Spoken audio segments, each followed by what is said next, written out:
அன்புள்ளங்களை மாதா தொலைக்காட்சி நேயர்களே, உங்கள் அனைவருக்கும் நற்செய்தி மலர்கள் என்கின்ற நிகழ்ச்சி வழியாக சந்திப்பதில் மிகுந்த மகிழ்ச்சி அடைகிறோம். உங்கள் அனைவருக்கும் எங்களுடைய வணக்கங்களும் வாழ்த்துக்களும். கடந்த 3 வாரமாக அருள் சகோதரி ஃபாத்திமா ஜான் அவர்கள் நிறைய காரியங்களை நம்மோடு பகிர்ந்து கொண்டாங்க. குறிப்பாக லைப்ரரியாவில் என்னென்ன காரியங்களாக செஞ்சிட்ருக்காங்க, சாதனைகள் என்ன செஞ்சாங்க அப்படிங்கிற பற்றி, அவங்களுடைய கல்ச்சர், அதில் எப்படி கல்ச்சரோட கலந்துக்கிட்டாங்க அப்படிங்கிற பற்றிலாம் நிறைய சொன்னாங்க. ரொம்ப சந்தோஷம் சிஸ்டர். தொடர்ந்து உங்களுடைய காரியங்களை பார்த்தீங்கன்னா, போன எபிசோடில் பார்க்கும்போது நீங்கள் இபோலா வைரஸை பற்றி சொன்னீங்க. டைம் ஆச்சுன்னு சொல்லிட்டு நெக்ஸ்ட் எபிசோடில் சொல்லலாம்னு சொன்னீங்க. அதை பற்றி சொல்லுங்கள் சிஸ்டர். நான் 2014 ரீச் ஆனோடனே அட்மாஸ்பியர் நல்லா தான் இருந்துச்சு. நான் ஏப்ரலில் போயிருக்கேன். ஜூனில் தான் அங்கங்கே சொல்லிட்டு இருக்காங்க, இது மாதிரி இபோலா வைரஸ் பரவிட்டு இருக்குது. கொரோனா மாதிரியே தான் இது ஒரு வைரஸ். அப்போ ஸ்டார்டிங்கில் வந்து யாருமே கேர்ஃபுல்லாக எடுக்கலை. அப்படின்னா அதுக்குரிய பாதுகாப்பு முறைகள் என்னென்னா, மாஸ்க் போடணும்னு சொன்னாங்க. அதுக்கப்புறம் ஹேண்ட் ஷேக் பண்ணக்கூடாதுன்னு சொன்னாங்க. நோ ஹக்கிங்னு சொன்னாங்க. நோ கிஸ்ஸிங், இந்த மாதிரி இதெல்லாம் கடைபிடிக்கணும்னு சொன்னாங்க. யாரும் மக்கள் அவ்வளோக்கா கடைபிடிச்ச மாதிரி தெரில. ஆனால் இபோலா வைரஸ் வந்து ரொம்ப அந்த நிறைய தாக்கத்தை கொடுத்துச்சு. நிறைய கண்ட்ரிஸு ரொம்ப அஃபெக்ட் ஆனது. பக்கத்தில் இருக்க கண்ட்ரிஸ் லைக் சிரலியோன், கானா, அப்புறம் நைஜீரியா, அப்புறம் கினி, இதெல்லாம் பக்கத்து கண்ட்ரி. கினியெல்லாம் ரொம்ப அஃபெக்ட் ஆன கண்ட்ரி இந்த இபோலானால். ஆனால் மக்கள் என்ன சொல்கிறாங்கன்னா, இந்த இபோலா வைரஸ் எதனால் பரவி இருக்குன்னா, மங்கீஸ்னா சிம்பன்சி குரங்குன்னு சொல்கிறாங்கல்ல, மங்கீஸை வந்து இவங்க மக்கள் சாப்பிட்டதுனால தான் அந்த குரங்குலேருந்து இந்த வைரஸ் பரவி இருக்குன்னு சொல்கிறாங்க. ஒன்று. ரெண்டாவது வந்து நிறைய பேட்ஸ் இருக்கும், வவால். எல்லா மரத்துலேயும் வவால்ஸை பார்க்கலாம். பிளென்டி வவால்ஸ். அந்த வவால்ஸ்லேருந்து அதையும் சாப்பிடுவாங்களாம். இதை சாப்பிட்டதுனால தான் இந்த வைரஸ் பரவி இருக்கு அப்படின்னு சொன்ன. ஆனால் சயின்டிஃபிக்கலி என்ன ப்ரூவ் பண்ணியிருக்காங்கன்னா, இது ஒரு ரிவர் மூலமாக தான் இந்த வைரஸ் வந்திருக்குன்னு ப்ரூவ் பண்ணியிருக்காங்க. ஆற்று தண்ணி. ஏன்னா அந்த சிம்பன்சி குரங்கு போய் அங்கே குளிச்சதுனால, அந்த தண்ணி வந்து மக்கள் குடிச்சதுனால தான் இந்த வைரஸ் பரவி இருக்குன்னு சொல்லி சயின்டிஃபிக்கலாக ப்ரூவ் பண்ணியிருக்காங்க. ஆனால் நம்ம லொக்காலிட்டிலலாம் என்ன நம்பியிருக்காங்கன்னா, மங்கி குரங்கு சாப்பிட்டதுனால தான் இபோலா வைரஸ் தாக்குச்சு அப்படின்னு. ஆனால் அந்த டைமில் யூஸ்வலி ஜூன் ஜூலை வந்து எங்களுக்கு வெக்கேஷன் டைம், ஸ்கூல்லலாம் வெக்கேஷன். ஏன்னா ஹெவி ரெய்னி சீசன் அந்த டைமில். அப்போ தான் நம்ம சம்மர் வெக்கேஷனே பிள்ளைங்களுக்கு கொடுவோம். ஆனால் அகாடமிக் இயர் வந்து செப்டம்பரில் தான் ஸ்டார்ட் ஆகும். இப்போ ஜூலை ஆகஸ்ட்லலாம் ஹெவி ரெயின். அந்த டைம்லலாம் ஸ்கூல் க்ளோஸ் டவுன் தான் இருந்துச்சு. ஆனால் இபோலா வந்து அதிகமாகிட்டு இருந்துச்சு. நிறைய ஃபேமிலிஸில் நிறைய டெத்தை ஃபேஸ் பண்ணோம். ஈவன் நிறைய ஃபாதர்ஸ், சிஸ்டர்ஸ் எல்லாம் மோஸ்ட்லி அவங்க டோட்டல் நம்பர் பார்க்கும்போது 5000க்கு மேற்பட்டவங்க இறந்துருக்காங்க அந்த இபோலா வைரஸ்னால.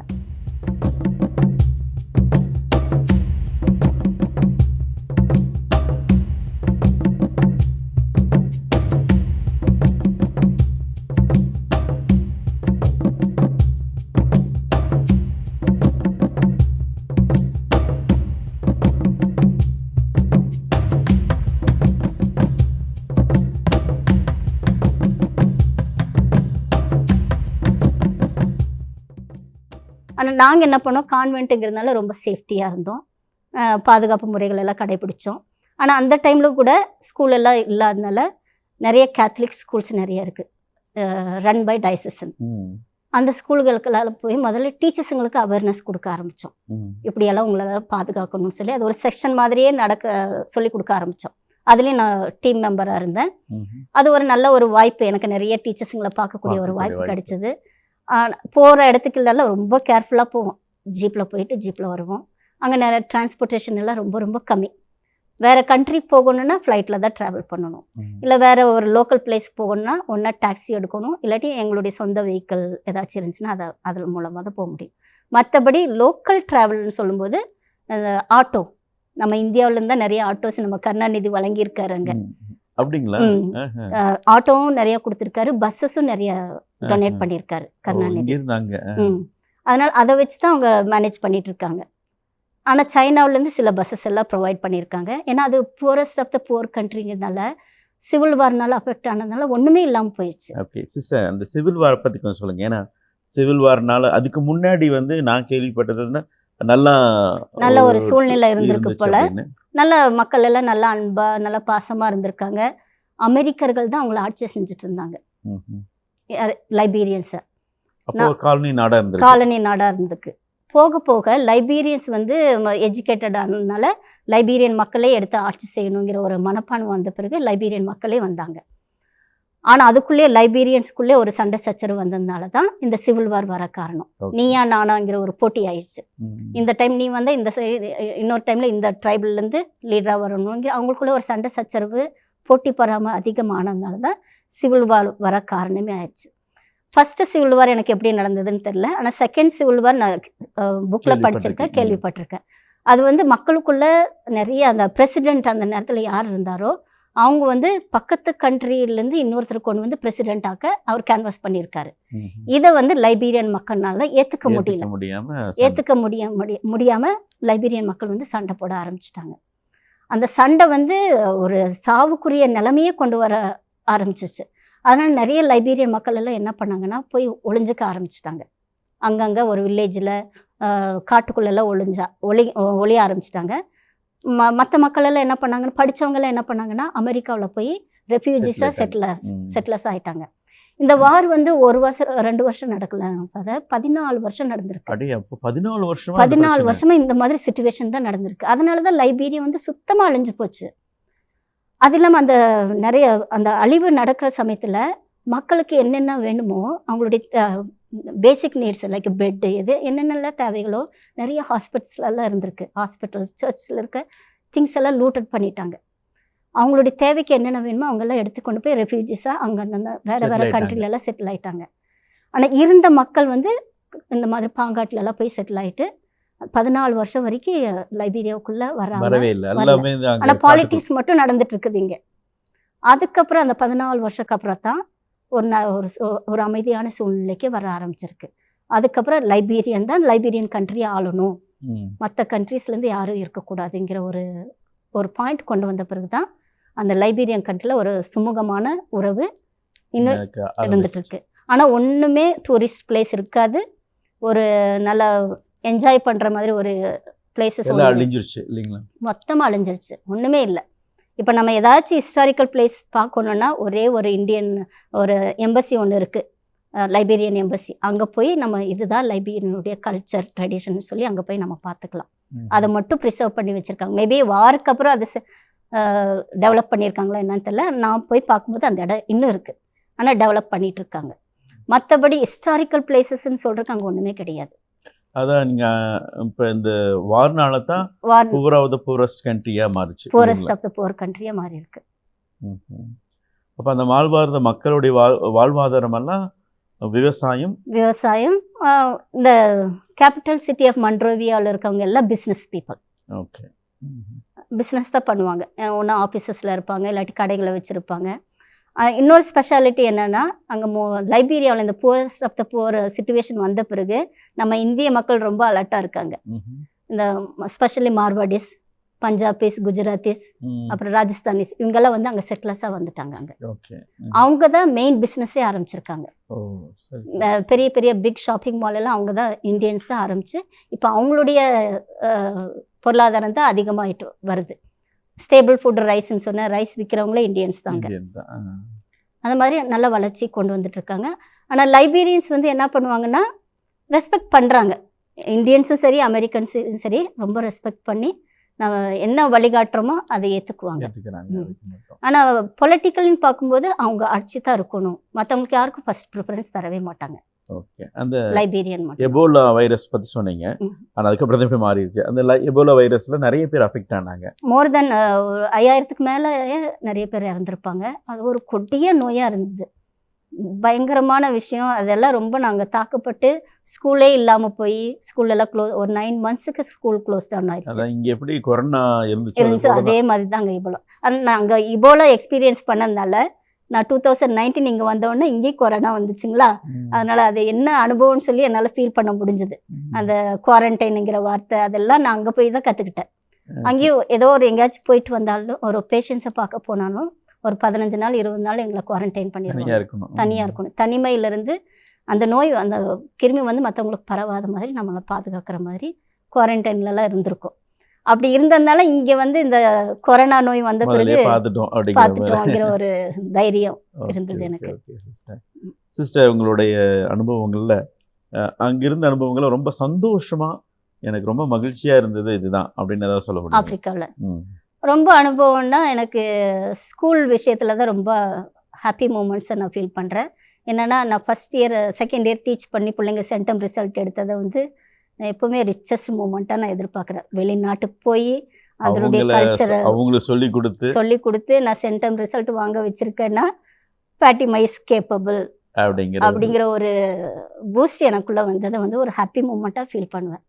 இன்னொரு ஹாப்பி மூமெண்ட் என்னென்னா எப்போவுமே எனக்கு அந்த பிரின்சிபல் அவங்க பேர் வந்து சிஸ்டர் எபலினா தி குக்லியாமோ, அமெரிக்கன், ரொம்ப என்னை என்கரேஜ் பண்ணுவாங்க. ஒவ்வொரு விஷயத்தில் நான் ஏதாச்சும் ஒரு என்னுடைய ஐடியாவை நான் எக்ஸ்ப்ரெஸ் பண்ணும்போது நல்லா இருக்கே செய்யலாமே இதை ஒரு வார்த்தை தான் வருமே ஒழியா வேண்டாம் அது எதுக்கு அப்படிங்கிற ஒரு டிஸ்கரேஜ்மெண்ட் வந்ததே கிடையாது. எப்பவுமே எனக்கு என்கரேஜ்மெண்ட் ஆனதுனால நிறைய செய்யணுங்கிற ஆர்வம் எனக்குள்ளே வந்ததை நான் பார்த்தாங்க. இதுதான் என்னுடைய ஹாப்பி மூமெண்ட்ஸ். சிஸ்டர், இந்த எஜுகேஷன் நீங்கள் சாதிச்சிங்க அப்படி சொன்னீங்க இல்லைங்களா?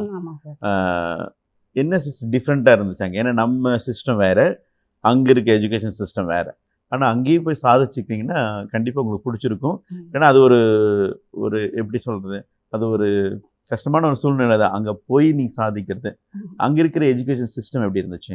அங்கே ஜென்ரலாக பார்க்கும்போது எஜுகேஷனல் சிஸ்டம் வந்து ரொம்ப புவர் தான். ஏன்னா ஏற்கனவே சிவில் வார் நடந்திருக்கிறதுனால ஏஜ் வேரியேஷன் நிறைய இருந்தது. இப்போ கிளாஸுங்களே பார்த்தீங்கன்னா 10 வயசு பொண்ணு 1ஆம் கிளாஸில் இருக்கும். ஏன்னா நிறைய பிள்ளைங்க டிஸ்கண்டினியூ பண்ணிவிட்டு ஸ்கூலுக்கு வர முடியாத சூழ்நிலையில் இருந்த பிள்ளைங்கள்லாம் நான் இருக்கும்போது வர ஆரம்பித்தாங்க. நான் இருந்ததுனால வர ஆரம்பிக்கல, அந்த இயரில் வந்து ஜாயின் பண்ணாங்க. அப்போது ஸ்கூல் டீச் பண்ணும்போது ஒரு சில பிள்ளைங்களாம் சின்ன பிள்ளைங்களாக இருக்கும், சிலதுங்க பெருசாக இருக்கும். அந்த ஏஜ் டிஃப்ரெண்ட் அதுங்களை புரிய வைக்கிறதுக்குள்ள நான் கஷ்டப்பட்டேன். டிஃப்ரெண்ட் ஏஜ்ல இருக்குன்னா நம்ம டீச் பண்றது டிஃப்ரெண்ட்டாக இருக்கும். எக்ஸ்ட்ரா டைம் எடுத்து டீச் பண்ணணும், குழந்தைகளுக்கு பண்ணுறதா இல்லை பெரியவங்களுக்கு பண்ணுறதா அப்படின்னு. ஆனால் எஜுகேஷன் லெவல்னு சொல்லும்போது ரொம்ப ரொம்ப புவர். இப்போ தான் கொஞ்சம் டெவலப்மெண்ட் ஆகிட்டு இருக்குது. ஆனால் நேஷ்னல் எக்ஸாம் எல்லாம் கரெக்டாக கண்டக்ட் பண்ணுறாங்க. ஸ்கூல்ஸும் நல்லா நார்மலாக போயிட்டுருக்குது. ஆனால் எஜுகேஷனல் சிஸ்டம்னு சொல்லும்போது இன்னும் கொஞ்சம் நம்ம இந்தியாவில் தான் நல்லா இருக்குதுன்னு நான் சொல்லுவேன். ஓகே. ஆனால் லைபீரியாவில் கொஞ்சம் புவராக இருக்குது. நான் இன்னும் கொஞ்சம் டெவலப் ஆகணும். ஆனால் டெவலப் ஆகிட்டு இருக்குது. ஃப்யூச்சரில் என்ன டெவலப்மெண்ட்டை எதிர்பார்க்குறேன். இருக்கலாம். சரி சிஸ்டர், உங்களோட சந்தோஷமான தருணங்களை பற்றி அழகாக சொன்னீங்க. நீங்கள் அங்கே போன பிறகு இருந்த 5 வருஷம் இருந்தீங்களா, ரொம்ப ரொம்ப கஷ்டப்பட்ட இது, நான் இந்த இதில் வந்து ரொம்ப கஷ்டப்பட்டேன், ரொம்ப ஃபீல் பண்ணேன் அப்படிங்கிறதாவது இருக்குங்களா? ஸ்டார்டிங்கில் வந்து லோன்லினஸ் தான் என்னை ரொம்ப கில் பண்ணி எல்லாத்துக்கும் அது ஒரு காரியம் இருக்கும். ஏன்னா யார்கிட்டயும் நல்லா ஃப்ரீயாக கம்யூனிகேட் பண்ண முடியல. அழகாக நீங்கள் ஒன்று சொன்னீங்க, என்னோட லாங்குவேஜ் பேச முடியல, தமிழ் லாங்குவேஜ் அப்படிங்கிறது. தமிழும் கன்னடம் ரெண்டும் பேச முடியல. அப்போல்லாம் வாட்ஸ்அப் எல்லாம் ஒன்றும் இல்லை. ரொம்ப லோன்லினஸ் எக்ஸ்பீரியன்ஸ் பண்ணேன். அந்த லோன்லினஸ் சமயத்துலேயும் எனக்கு ஒரு சிஸ்டர் ஹெல்ப் பண்ணாங்க. இது மாதிரி ஸ்கைப் எல்லாம் இருக்குது, உங்கள் ஃபேமிலி பீப்புள்கிட்டலாம் பேசலாம் அப்படின்னு சொல்லி அப்போ எனக்கு ஸ்கூலில் போனோடனே லேப்டாப் எல்லாம் ஃபெசிலிட்டிஸ் எல்லாம் கொடுத்தாங்க. அதனால் ஸ்கைப்பில் பேச ஆரம்பித்தேன். வாட்ஸ்அப்பெல்லாம் இல்லை. அப்போ 2014-15 வாட்ஸ்அப்பே கிடையாது. அந்த அந்த லோன்லினஸ்ங்கிறது எனக்கு ஒரு பெரிய சேலஞ்சிங்காக இருந்துச்சு. ஆனால் எனக்குள்ளே ஒரு ஒரு தைரியம் இருந்துச்சு, இந்த லோன்லினஸ் வந்து நீடிக்கக்கூடாது, இதுலேருந்து நம்ம வெளியே வரணும் அப்படின்னு சொல்லி என்னையே மறந்து சிஸ்டர்ஸ் கூட பழக ஆரம்பித்தது தான் எனக்கு ஒரு பெரிய சேலஞ்சிங்காக நான் ஃபீல் பண்ணேன். ஸ்டார்டிங்லலாம் எல்லாம் சொல்லுவாங்க, ஃபேட்டிமா இஸ் வெரி குவைட்னு சொல்லுவாங்களா, அந்த வார்த்தை கேட்டாலே நமக்கு கண்ணில் தண்ணி வரும். ஏன்னா நான் லோன்லியாக இருக்கிறதுனால தானே எனக்கு குவைட்டாக இருக்கேன். யூஸ்வலி நான் குவைட்டாக இருக்கிற பர்சன் கிடையாது, நல்லா பேசுவேன். அதுக்கப்புறம் அவங்க பேச பேச தான் எனக்கு ஒரு ஃப்ரீனஸ் வந்த பிறகு அந்த டிஃபிகல்ட்டிஸ்லேருந்து நான் ஓவர் கம் பண்ணேன். அது ஒரு பிக் சேலஞ்ச் எனக்கு. ரெண்டாவது வந்து சில நேரத்தில் சின்ன சின்ன விஷயங்கள் தான், பிள்ளைங்கள்லாம் நிறைய கிண்டல் பண்ணுவாங்க ஸ்கூலில். ஒரு ஸ்கர்ட் அண்ட் ப்ளவுஸ் போட்டாலும் சரி, ஒரு சுடிதார் போட்டாலும் சரி. ஆக்சுவலி அவங்களுக்கு இந்தியன்ஸ்னால் ரொம்ப பிடிக்கும். ஏன்னா வி ஹாவ் அ லாங் ஹேர்னால அவங்களுக்கு ரொம்ப பிடிக்கும். அது சில்கி ஹேர்னு ரொம்ப ரொம்ப பிடிக்கும் அவங்களுக்கு. அது ரொம்ப டச் பண்ணுங்க பிள்ளைங்க. ஆனால் என்ன பண்ணுவாங்கன்னா சில நேரத்தில் அதே வந்து நம்மளை கிண்டல் பண்ணுற மாதிரி சொல்லி சொல்லி காட்டுங்க. அதை வந்து ஒரு டிஸ்கரேஜ்மெண்ட்டாக நான் ஃபீல் பண்ணேன். இன்னொரு விஷயம் என்ன சொல்லுவாங்கன்னா, பிள்ளைங்களே நேராக கேட்பாங்க நம்மக்கிட்ட, காடு வந்து ரொம்ப பார்ஷியாலிட்டி அப்படிம்பாங்க. ஏன்னு கேட்டேன்னா, இந்தியன்ஸ் எல்லாத்தையும் பியூட்டிஃபுல்லாக க்ரியேட் பண்ணியிருக்காரு, எங்களையும் இப்படி கருப்பாக முடியெல்லாம் சுருட்ட முடியாக க்ரியேட் பண்ணியிருக்காங்கன்னா, நான் it took time for me அவங்களுக்கு அண்டர்ஸ்டாண்டிங் வர வைக்கிறதுக்குள்ளே நான் ரொம்ப சேலஞ்சஸாக அதை எடுத்திருக்கேன் நான். அதெல்லாம் ஆனால் நிறைய விஷயங்கள் வந்து சில சமயத்தில் டோன்ட் கேர் மாதிரி போவாங்க பிள்ளைங்க. நம்ம நல்ல விஷயங்கள் சொல்ல போனாலும் அசால்ட்டாக டோன்ட் கேருங்கிற ஒரு ஆட்டிடியூடை அதை காட்டிடுவாங்க. அந்த சமயத்தில் நான் வந்து ரொம்ப டிசப்பாயிண்ட் ஆகிருக்கேன். ஆனால் நம்ம அதுங்களுக்கு நல்லது சொல்ல போய் ஒரு ஃப்ரூட்ஃபுல்லாக இல்லாமல் போயிடுச்சுங்கிற ஒரு டிஃபிகல்ட் மூமெண்ட்டையும் நான் எக்ஸ்பீரியன்ஸ் பண்ணியிருக்கேன். சிஸ்டர், நீங்கள் வந்து அங்கே இருக்க மக்களுடைய கலாச்சாரங்களை பற்றி சொன்னீங்க, ஃபுட்டு அதை பற்றி சொன்னீங்க, அதே போல் பொலிட்டிக்கல் அதில் வந்து வார் நடந்தது அதில் பற்றி சொன்னீங்க. அவங்களோட ட்ரெஸ் கோடு அதில் எப்படி இருக்கும்? ட்ரெஸ் கோடுன்னு சொல்லும்போது கேபிட்டல் சிட்டி ஆஃப் மன்ரோவியா எல்லா பீப்புளும் பிஸ்னஸில் இன்வால்வ் ஆகிருக்கிறதுனால வெஸ்டர்ன் கல்ச்சரை தான் ஃபாலோ பண்ணிகிட்ருக்காங்க. வெஸ்டர்ன் ட்ரெஸ்னால் பேண்ட் ஷர்ட் போடுவாங்க மென். விமன் வந்து ஃப்ராக்கு, கவுன்ஸ் இந்த மாதிரியெல்லாம் நிறைய போடுவாங்க. ஆனால் இதே ட்ரைபல்ஸில் பார்த்தீங்கன்னா, அதை நான் தொடக்கத்திலே சொன்னேன், எனக்கு ஒரு கிஃப்ட் கொடுத்தாங்க, லாப்பா மாதிரி லுங்கி அப்படிங்கிற ஒரு பாவடை மாதிரி கட்டிட்டு அதுக்கு மேலே அந்த லாப்பா லுங்கியை சுற்றிக்குவாங்க. அதுக்கு மேட்சாகவே அதே கலரில் இங்கே ஒரு தோப்பா மாதிரி இங்கே சுற்றிக்குவாங்க. மென்னும் சரி உமனும் சரி, இதுதான் உங்களுடைய ட்ரெஸ் கோடு. ஆனால் அதை வந்து ஒரு பெரிய ட்ரெடிஷ்னலாக ஃபீல் பண்ணுவாங்க. அதை எப்போவுமே ட்ரைபல் மக்கள் எல்லாம் அந்த ட்ரெஸ் இல்லாமல் அவங்க சர்ச்சுக்கு வரவே மாட்டாங்க.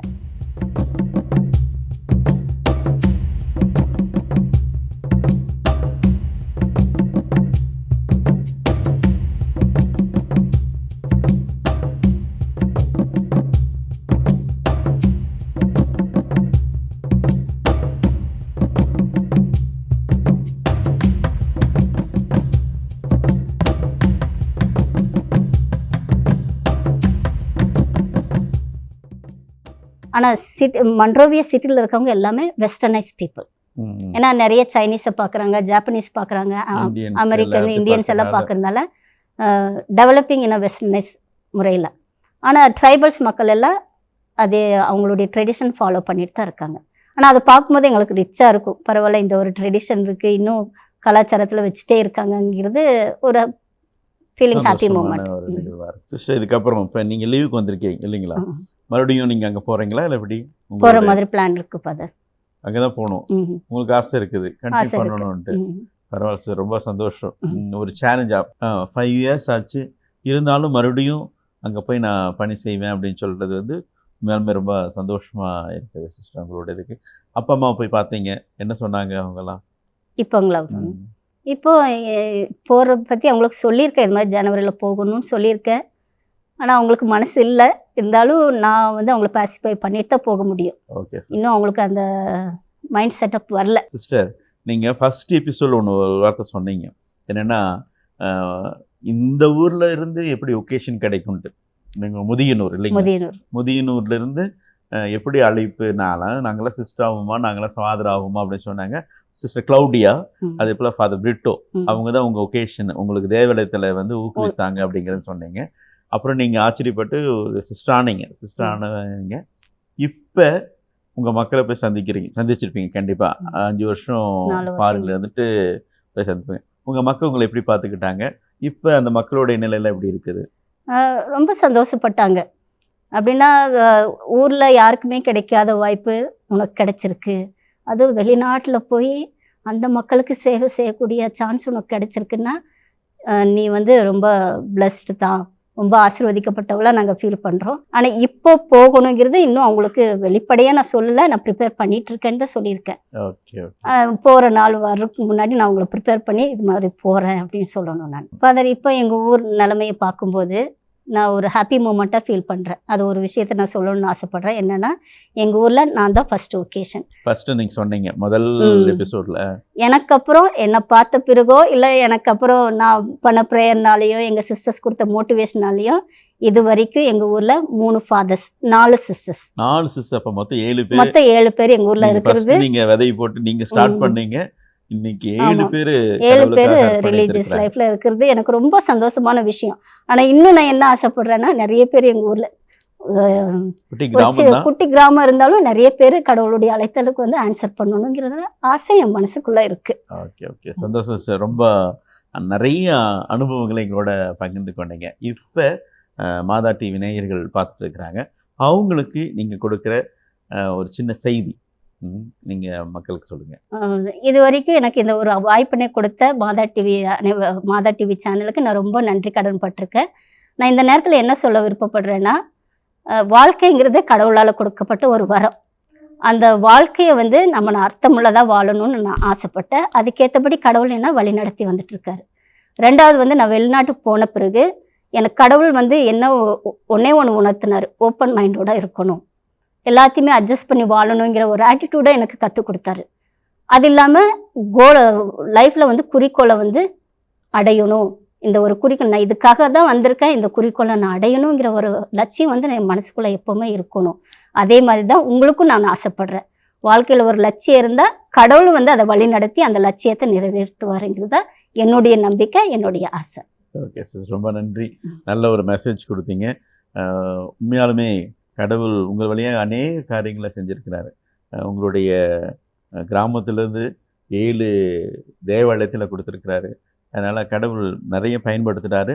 அதே போல் சொன்னீங்க, மறுபடியும் நான் வந்து அந்த நாட்டுக்கு தான் போவேன், அங்கே போய் நான் ஒர்க் பண்ணுறேன்னு சொன்னேன். உங்கள் தைரியத்தையும் உங்களுடைய அர்ப்பணிப்பையும் மாதா டிவி நேயர்கள் வழியாக உங்களுக்கு வாழ்த்துதலையும் எங்களுடைய ஜெபங்களையும் உங்களுக்கு கொடுக்குற சிஸ்டர். அன்பு நேயர்களே, அருள் சகோதரியோட அழகான ஒரு வார்த்தை என்னென்னா, சின்ன வயசில் முதல்ல எபிசோட் அழகாக சொன்னாங்க. சின்ன வயசில் அந்த சிஸ்டர் ஒருத்தங்க சொன்ன வார்த்தை, கடவுளுக்காக நீ என்ன கொடுப்பான் இல்லைங்களா? அந்த வார்த்தை வந்து அவங்க மனதில் வந்து தேவாலயத்தில் உருவாக்குச்சு. அதே போல் அவங்க வாழ்க்கையில் வந்து அழகான ஒரு காரியம், நான் வந்து வெளிநாட்டுக்கு போக மாட்டேன், இங்கே தான் வேலை செய்ய முடியும் அப்படின்னு நினச்சாங்க. ஆனால் கடவுள் இவர்களை வெளிநாட்டுக்கு அனுப்பிச்சு ஒரு மிஷினரியாக ஒர்க் பண்ணுறதுக்கு இவங்களுக்கு வாய்ப்பு கொடுத்துருக்காங்க. அதே போல் இன்னும் அதிகமாக அவங்க வெளிநாட்டில் தான் நான் வேலை செய்வேன், அந்த மக்களுக்காக நான் அர்ப்பணிக்கிறேன் அப்படின்னு சொல்லி இனி போக போகிறாங்க. ஜனவரி மாதத்தில் அவங்களுடைய பயணம் இருக்கிறது. இவங்க வழியாக கடவுள் அவங்களுடைய திட்டத்தை முழுமையாக நிறைவேற்றவும், இவர்களை நல்ல ஒரு கருவியாக பயன்படுத்தி கடவுளுடைய இறையரசை பரப்பவும் இறைவன் உங்களுக்கு உதவி செய்ய வேண்டும் என்று சொல்லி நேயர்கள் சார்பாக வாழ்த்துகிறேன். உங்களுக்கு எங்களுடைய ஜெபங்களையும் நாங்கள் உரித்தாக்கிக் கொள்கிறேன். நேயர்கள் சார்பாக உங்களுக்கு மாதா டிவி சார்பாகவும் எங்களுடைய நன்றிகளை தெரிவித்துக் கொள்கிறேன். அன்புள்ளங்களே, மீண்டும் அடுத்த வாரம் ஒரு புதிய நற்செய்தியாளரோடு உங்களை சந்திக்க இருக்கிறேன். அதுவரை உங்களிடமிருந்து விடைபெறுகிறோம். நன்றி, வணக்கம்.